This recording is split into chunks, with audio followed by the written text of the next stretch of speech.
आप लोग के सामने मैं एक इंपॉर्टेंट बीमारी के बारे में बात करने जा रहा हूं और वो है आज का pandemic disease corona virus infection, आज जिसे कोविड-19 के नाम से जाना जाता है।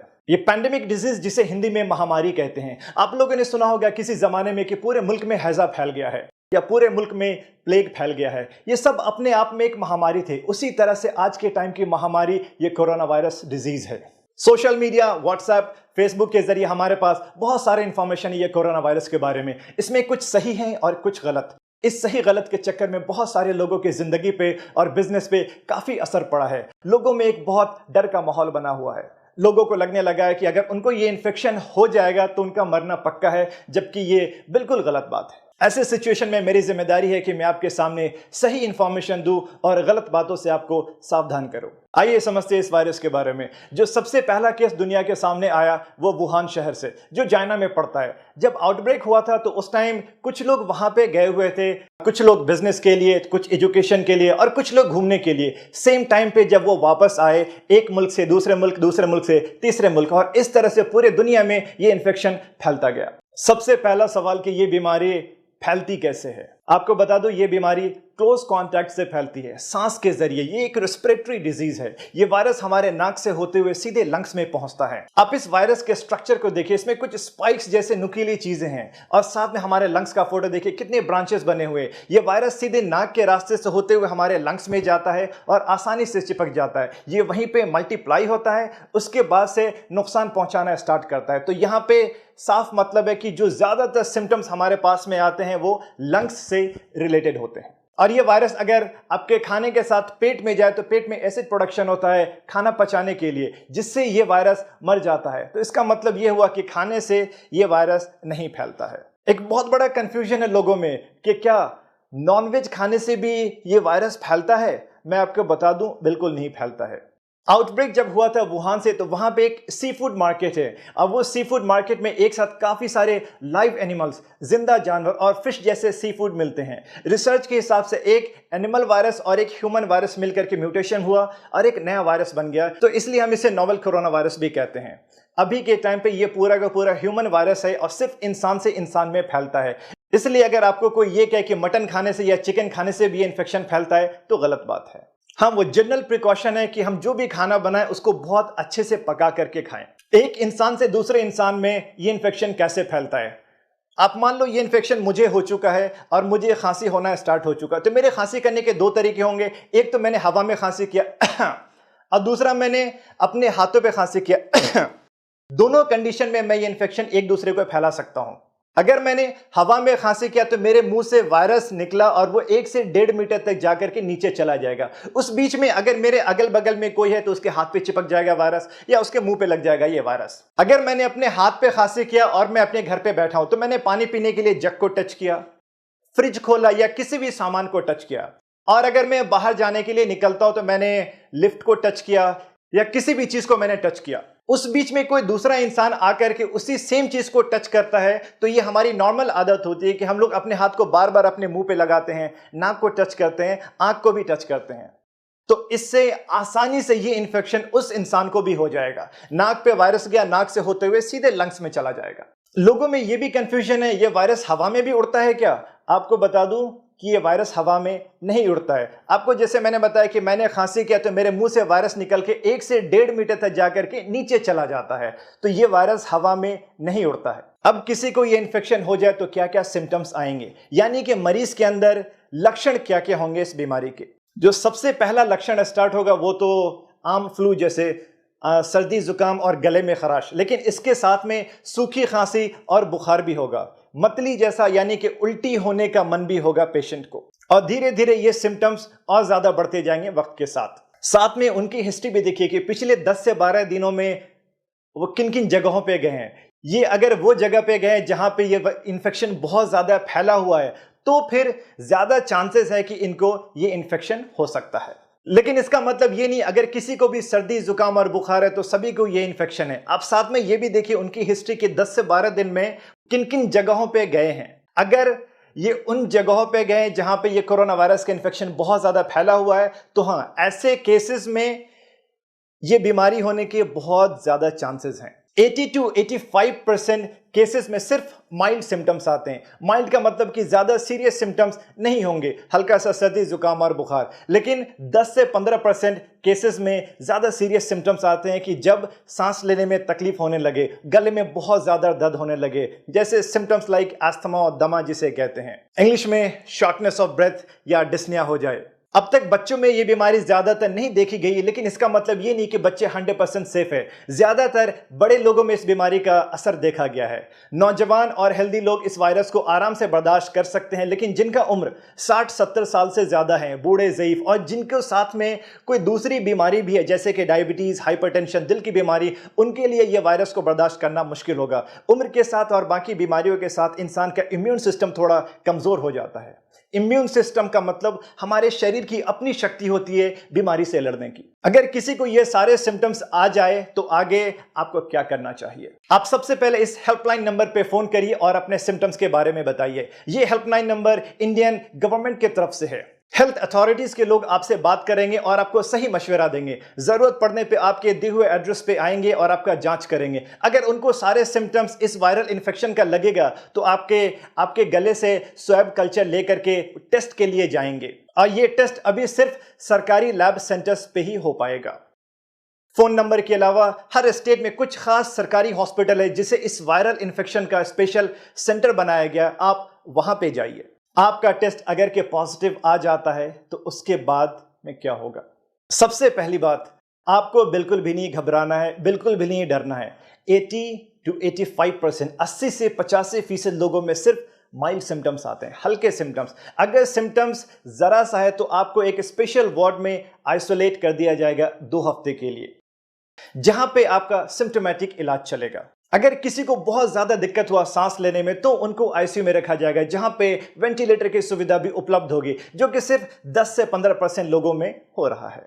आपको जब मैंने 2 हफ्ते के आइसोलेशन के बारे में बोला तो आइसोलेशन को मैं अच्छे से समझा दूं।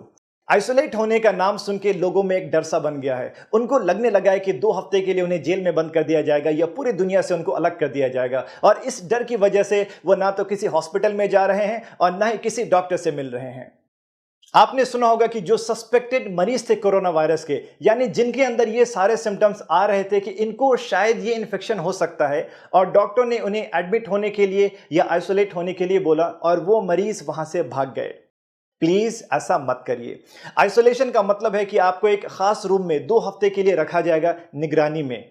दूसरे लोगों से कांटेक्ट नहीं होने दिया जाएगा। जरूरत पड़ने पे आपको उसका सिम्टोमेटिक इलाज दिया जाएगा। यह वायरस का इन्फेक्शन ही क्लोज कांटेक्ट से होता है। आप अपने आप को आइसोलेट करके दो सबसे बड़ा काम कर रहे हैं। एक तो बिल्कुल सही टाइम पे आपका इलाज स्टार्ट हो गया, दूसरा आपसे किसी और को यह इन्फेक्शन नहीं फैलेगा। आपके 2 हफ्ते आइसोलेट रहने से सैकड़ों लोगों की हिफाजत होगी, आपकी अपनी फैमिली की हिफाजत होगी, और 2 हफ्ते के बाद आप अपनी आम जिंदगी सेहतमंद होकर के बिल्कुल नॉर्मली गुजार सकते हैं। इस बीमारी का इन्फेक्टिविटी रेट और डेथ रेट कितना है? आइसोलेट होने पे जब इतना फोकस किया जा रहा है तो उसकी सबसे बड़ी वजह है इसका हाई इन्फेक्टिविटी रेट, यानी एक इंसान से दूसरे इंसान में बहुत तेजी से फैलता है। सबसे पहला केस दुनिया के सामने दिसंबर 2019 में आया था, लेकिन आज 21 मार्च के सुबह तक पूरी दुनिया में 2,75,000 से ज्यादा लोग इन्फेक्टेड हो चुके हैं।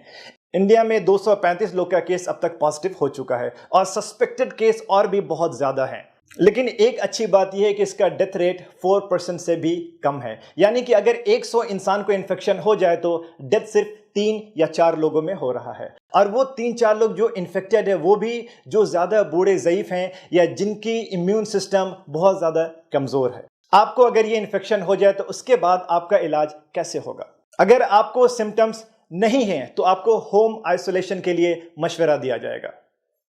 अगर माइल्ड सिम्टम्स है तो आपको एक स्पेशल वार्ड में आइसोलेट किया जाएगा, जहां पे आपको निगरानी में रखा जाएगा और सिम्टोमेटिक इलाज दिया जाएगा। सिम्टोमेटिक इलाज का मतलब है कि आपको जो भी तकलीफ है वो तकलीफ को कम करने की दवा दी जाएगी। अगर आपको बुखार है तो बुखार की दवा दी जाएगी, खांसी है तो खांसी की दवा दी जाएगी, या उल्टी हो रहा है तो उल्टी के लिए दवा, पेट में दर्द है तो पेट दर्द की दवा। अगर केस बहुत ज्यादा सीरियस है, यानी कि सांस लेने में दिक्कत होने लगी है, सांस की प्रॉब्लम है, तो ही ऐसे सिचुएशन में आईसीयू की जरूरत पड़ेगी। अभी 100% कोई भी स्पेसिफिक मेडिसिन या वैक्सीन मार्केट में नहीं आया है। अब इस बीमारी को आगे फैलने से कैसे रोका जाए? आपको जैसे मैंने बताया कि इसका इन्फेक्टिविटी रेट बहुत ज़्यादा है, यानी 1 से 2, 2 से 4 और 4 से 8 बहुत आसानी से फैलता है।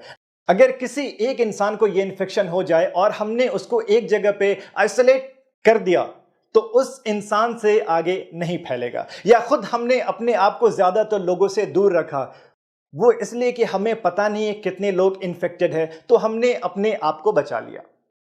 ये आइसोलेशन और ये दूरियां ही इस इन्फेक्शन को आगे फैलाने से रोकेगा। आगे हमें क्या क्या प्रिकॉशंस लेने चाहिए? सबसे पहला, लाइफस्टाइल मॉडिफिकेशंस। हर बात पे हम लोग अपना हाथ मुंह पे लगाते हैं, नाक को टच करते हैं। ये आदत हमें बंद करना होगा। अपने हाथ को मुंह पे मत लगाइए। खांसी हाथ पे करते थे पहले, अब अपने बाजू पे करिए। ये वो जगह है जहां पे आप आसानी से टच भी नहीं करते हैं और आसानी से बाद में आप अपने कपड़े को भी बदल सकते हैं। आपको अगर सर्दी जुकाम है तो प्लीज मास्क पहनिए ताकि दूसरे को इन्फेक्शन ना फैले। मास्क गीला होते ही बदल लीजिए। आपको मास्क के बारे में बताता चलूं कि जो जनरल मास्क है उससे 100% सेफ्टी नहीं है। सर्जिकल मास्क या N95 मास्क से काफी हद तक सेफ्टी है, लेकिन N95 मास्क सभी के लिए रिकमेंडेड नहीं है। जो हेल्थ केयर के लोग हैं, जो मरीज से बहुत क्लोज रहते हैं, उनके लिए ये बिल्कुल जरूरी है। एक एंटी पॉल्यूशन क्लॉथ मास्क है जो यूज कर सकते हैं आप, और सुबह से रात तक मास्क लगाने की भी बिल्कुल जरूरत नहीं है। लोगों से दूरियां मेंटेन करना काफी होगा। बाहर किसी भी पब्लिक एरिया में जा रहे हैं तो प्लीज मास्क लगाइए। हाइजीन मेंटेन करिए, लगातार हाथ धोते रहिए सैनिटाइजर से या साबुन से हर 3-4 घंटे पे। सैनिटाइजर शायद हर किसी के पास में ना हो, लेकिन साबुन हर जगह पे है। अगर आप बाहर के एरिया से अपने घर के अंदर जाते हैं तो प्लीज अपने सारे कपड़े बदल लीजिए। हाथ और मुंह को बहुत अच्छे से धोइए। भीड़ में जाने से अपने आप को रोकिए, वो शादी की भीड़ हो, राजनीतिक भीड़ हो या कोई धार्मिक भीड़ हो। हाथ मिलाना और गले मिलना अभी बंद करिए। हर इंसान से 2-3 मीटर की दूरियां मेंटेन करिए। ज्यादा अच्छा है कि अपने आप को कुछ दिनों के लिए लॉकडाउन कर लीजिए। अपने घर की सफाई सूखे झाड़ू से नहीं करिए, बल्कि सीधे पोछा लगाइए। वो इसलिए कि अगर एक इन्फेक्टेड इंसान ने खांसी किया तो वायरस 1 से 1.5 मीटर उड़ के नीचे जाता है और वो जमीन में लग जाता है। आपने अगर सूखा झाड़ू लगाया तो वो हवा में फिर से उड़ेगा और दूसरे को इन्फेक्शन फैलाएगा। तो ज्यादा अच्छा है कि सीधे आप मॉपिंग करिए, पोछा लगाइए डेटॉल या सेवलॉन के पानी से, और ज्यादा से ज्यादा पका हुआ खाना खाइए, गर्म पानी पीजिए। आपको मैं दोबारा रिमाइंड करा दूं कि 80% लोगों में सिर्फ माइल्ड सिम्टम्स आते हैं। तो क्या इस बीमारी को हल्के में लेना चाहिए? बिल्कुल भी नहीं। आप में से जो लोग हेल्दी हैं, यंग हैं, आपको इन्फेक्शन हुआ आप बर्दाश्त कर लेंगे, लेकिन आपके घर पे रहने वाले या अगल बगल में जो बूढ़े ज़ईफ लोग हैं या जिनका इम्यून सिस्टम कमज़ोर है, वो इस बीमारी को बर्दाश्त नहीं कर पाएंगे। ये इन्फेक्शन बहुत ही तेज़ी से फैल रहा है। जो हालत आप इटली के देख रहे हैं, न्यूज़ के ज़रिए, वो हालत हमारे हिंदुस्तान में ना फैले। आप अपनी हिफाजत खुद करिए। आपकी हिफाजत ही सबकी हिफाजत है। एक इंसान से दूसरे इंसान तक फैलने का जो चेन बन चुका है, हमें वो रोकना है। लोगों को एजुकेट करिए, सबको इस बीमारी के सिम्टम्स और प्रिकॉशंस के बारे में बताइए कि ये बीमारी से कैसे बचा सकता है और इसको आगे फैलने से कैसे रोका जा सकता है। प्लीज घबराइए मत और डरिए मत, एक दूसरे का हिम्मत बढ़ाइए। अभी सबसे इंपॉर्टेंट है इस बीमारी से लड़ने की और इसको खत्म करने की। आपके पास, हमारे पास जान है तो जहान है। आज के टाइम पे shopping malls, cinema theatres, schools, universities सब बंद हो चुके हैं सिवाय हॉस्पिटल के। हॉस्पिटल में काम करने वाले doctors, nurses, lab technicians, ward boys, guards या जो भी स्टाफ्स हैं हॉस्पिटल के, उनके काम में सपोर्ट करिए और उनका शुक्रिया अदा करिए। ये वो लोग हैं जो अपनी जान को खतरे में डाल के हर किसी की हिफाजत कर रहे हैं। A big salute to all medical professionals. Health care administration से या हमारे सरकार के तरफ से जो भी इंस्ट्रक्शंस आते हैं, प्लीज उसको फॉलो करिए। इसी में हम सबकी भलाई है। आप सब लोग सेहतमंद रहिए, खुश रहिए और ये कोरोना वायरस से सेफ रहिए। Thank you so much.